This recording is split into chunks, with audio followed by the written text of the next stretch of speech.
get more and more difficult, of course, until you say, when the Lama asks you, are you in this picture? You go, no, I'm not in the picture.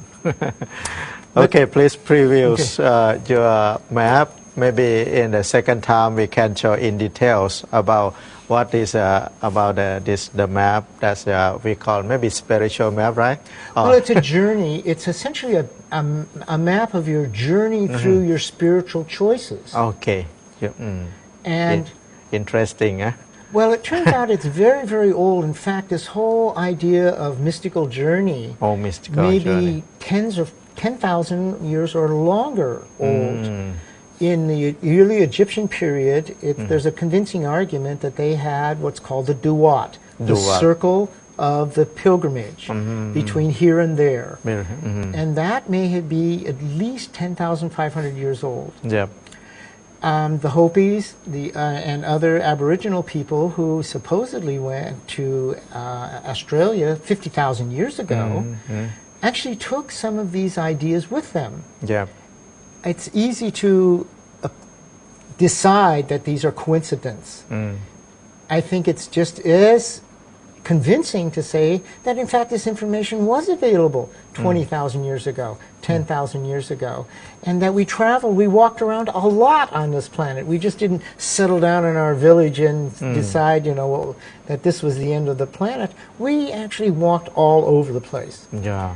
And we keep thinking that we didn't do that. Right. In fact, we've been doing it our whole history. And as people travel from one place to the other, as the Buddha did, he went from one place to the other talking to people about what they knew. And my problem here with this map is not my relationship with the teachers or even my relationship with the teachings, but it was how do I explain my experience to inexperienced people. And it turns out that what the Buddha taught was one thing, and then you have tradition. Yeah, tradition. And traditions take Buddhist teachings and work it in different ways to help explain to the people they have to talk to. Right. It's basically diversity in the Dharma teachings. Diversity. And I think that diversity is inherent in the teachings and should be expected. You should have 250 schools of Buddha Dharma, explaining the Dharma in 250 different ways. Yeah. Because people approach this whole process in so many different ways. Right. So what I did is I chose to simplify. This is the wheel of life here. Wheel of life. Yes. We start with the wheel of life. So I hope the audience, you are watching now to see closer the whole map, right, Jim? Oh. Yeah, the whole map to see. We start. Well, we start in the center of the wheel of life. Yeah. And you. First of all, I would like you to just only previews what it is one for the first page and the second one like this. And because we quite have fixed time, maybe next we can have in detail step by step. Okay. This first part is the conditions. Buddha says, not cause and effect, but cause and conditions. Right. And what this Bhava Chakra actually describes to people are the conditions you're working under. So next. The tree of life here, the Bodhi tree, basically with its branches, help with the explanation of the pilgrimage itself. Yeah. But between then you have a wall here. Now the wall separates the difference between basically lay people and spiritual people. And every once in a while you hit this wall, mostly with your face. Yeah. And you bump into something and you go, what is that? And the question is how do you get on the other side? Certainly taking vows and studying Buddhist traditions get you through the doorway here into the clarity issues. Yeah. Now it turns out the rules change from one side to the other. Yeah, so we have more 3 minutes for this, yes. So that's why I would like to conclude. So next times we will show you about how the audience can understand more about the map, the picture, show us the spiritual journey or the journey to the spirituality, right? So that's why Jim, or another name, his name is Yasha, Upasaka Yasha, would like to explain more in detail. So next we start with maybe with the Power Chakra or dependent origination. So that is the highlight or main teaching of Buddhism.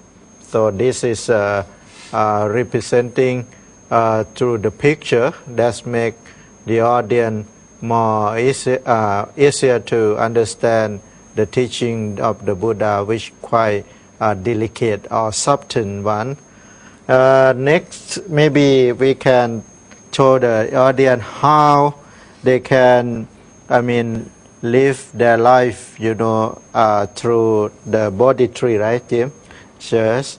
So, and also, I think it's for this one, the land of clarity is interesting, and this next one to show you.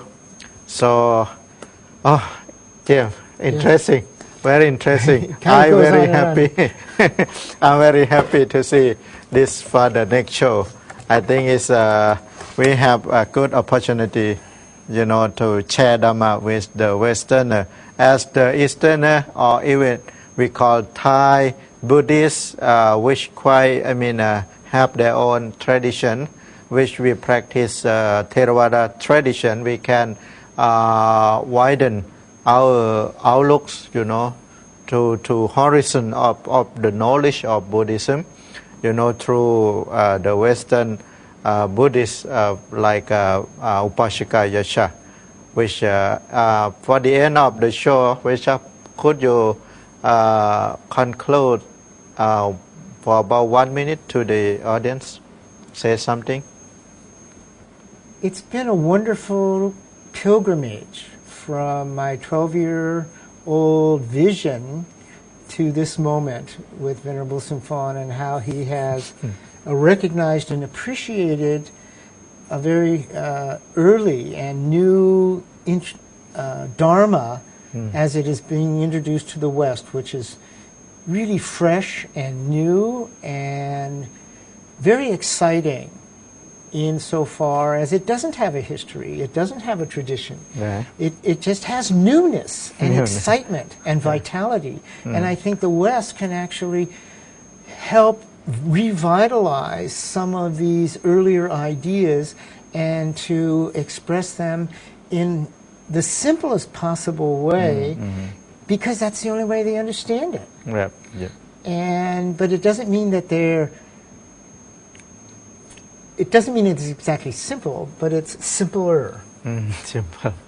Thank you very much for this time. Next time we will have our show same time, same place. So if you have any question or any comments about our show, so please call and please email to us through this address. So thank you very much for your watching. I hope you enjoy the show. Thank you very much. And Buddha, Dhamma, Sangha, the Triple Gem, bless you. Thank you very much. See you next time.